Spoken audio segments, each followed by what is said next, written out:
जय श्री कृष्ण। मैं डॉक्टर उमेश चंद्र शास्त्री, श्री स्वामी वामदेव ज्योतिर्मठ श्री धाम वृंदावन। वर्तमान की स्थिति को देख करके एक बात तो विचार करने की आवश्यकता है, और केवल मुझे ही नहीं अपितु सबको।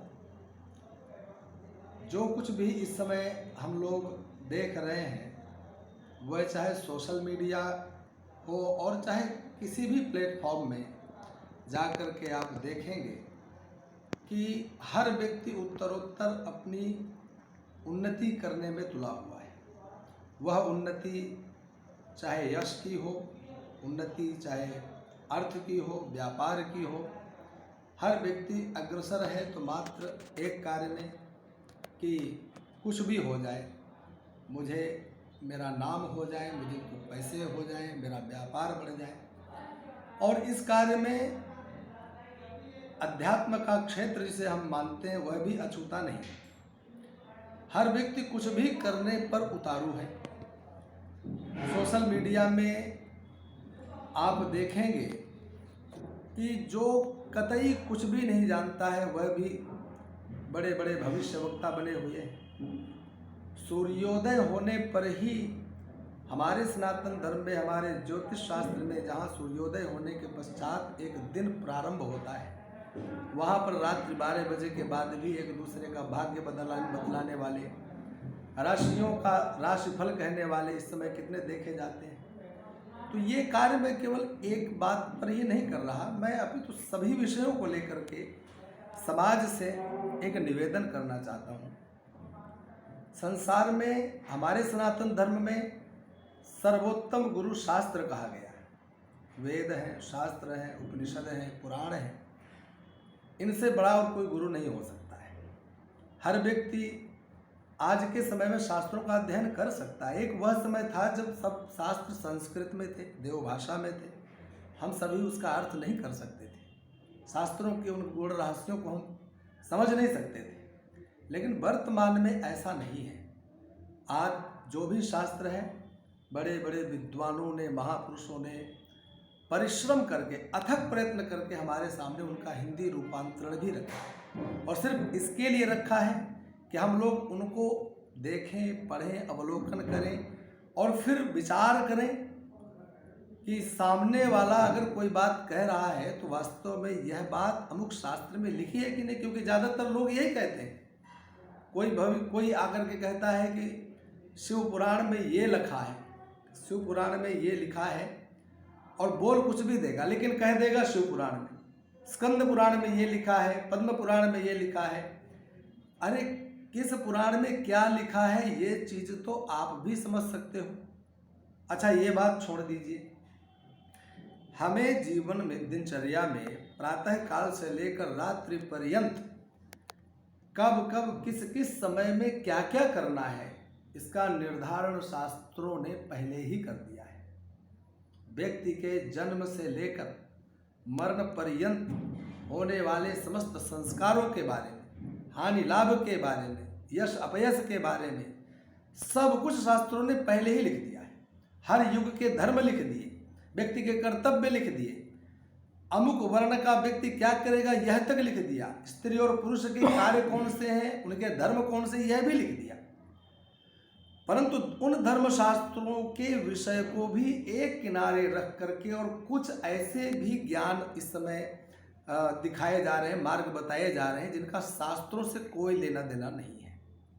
तो मैं सिर्फ आप सब लोगों से केवल निवेदन ये करना चाहता हूँ कि अगर कोई शास्त्र विरुद्ध बात करता हो तो अपने स्वविवेक पूर्वक विचार करके ही कदम बढ़ाएं, वरना हो सकता है कि आपके हृदय में आचरण अच्छा करने का भाव हो, आपके जीवन में सत्य का मार्ग चुनने का भाव हो, और कहीं भूलवश आपसे कोई असत कार्य हो जाए, आपके द्वारा कोई निंदित कार्य हो जाए जिससे आप पाप के भागी बनेंगे।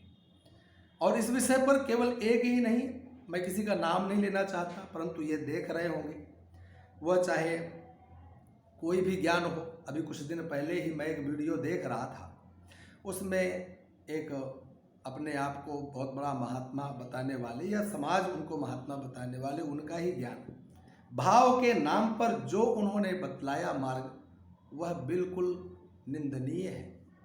हम उसकी भर्त्सना करते हैं, हम कभी उसे स्वीकार नहीं करते। व्यक्ति के जीवन में शुद्धि अशुद्धि का एक काल होता है। शुद्धि के समय यह कार्य करना चाहिए और वही कार्य अशुद्धि काल में नहीं होता है।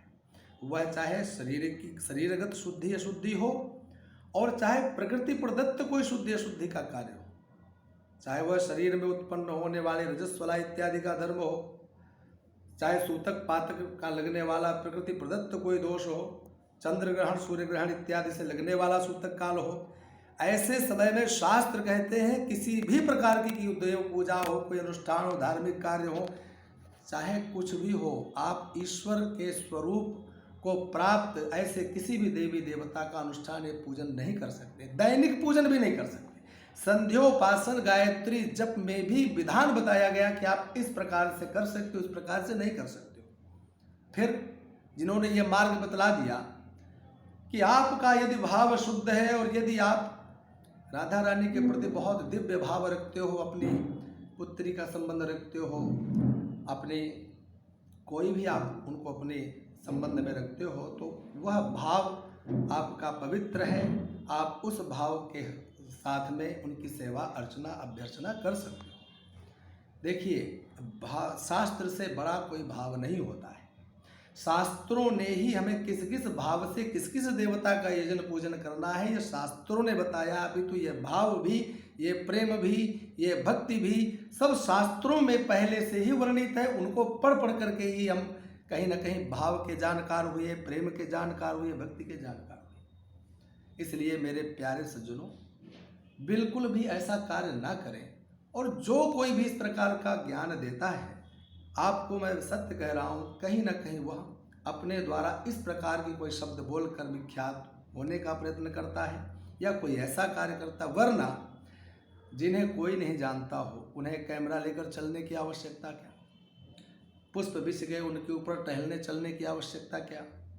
जिन पुष्पों को भगवान के श्रृंगार में प्रयोग किया जाता हो, माल्यार्पण किया जाता हो, गंधाक्षत पुष्प के बिना जहाँ पूजन ना होता हो, वह पुष्प जो भगवान का हार बनते हों, वह पुष्प जो बड़े बड़े विजेताओं का जयमाल बनते हों, उन पुष्पों को हम चरणों के नीचे तो जानबूझकर नहीं रौंद सकते हैं। एक ऐसा व्यक्ति जो महात्मा हो, ज्ञानी हो, भगवान का भक्त माना जाता हो, उसके तलवे के नीचे एक पुष्प आ जाए उसको दुसह कष्ट होता है। परंतु जानते हुए भी आप उन पर रोज चलो, वह विषय अलग है कि कभी आपके स्वागत में नगरवासियों ने, ग्रामवासियों ने पुष्प बिछा दिए, आपकी मजबूरी है, आप चल पड़े हो, लेकिन आपको नहीं मालूम था, चलना पड़ेगा।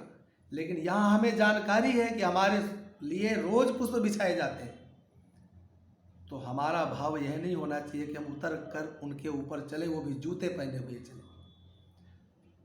मैं किसी की बुराई नहीं कर रहा, लेकिन इस समय जो वर्तमान में उत्पन्न स्थितियां दिखाई दे रही हैं, वो स्थितियां ही हमें इस प्रकार से बोलने के लिए बाधित कर रही हैं। हमें तो कष्ट होता है, आपको होता है या नहीं मैं नहीं जानता हूँ, पर आप सबके सामने सबसे बड़े गुरुदेव के रूप में जितने शास्त्र पुराण उपनिषद हैं, सब में हिंदी है।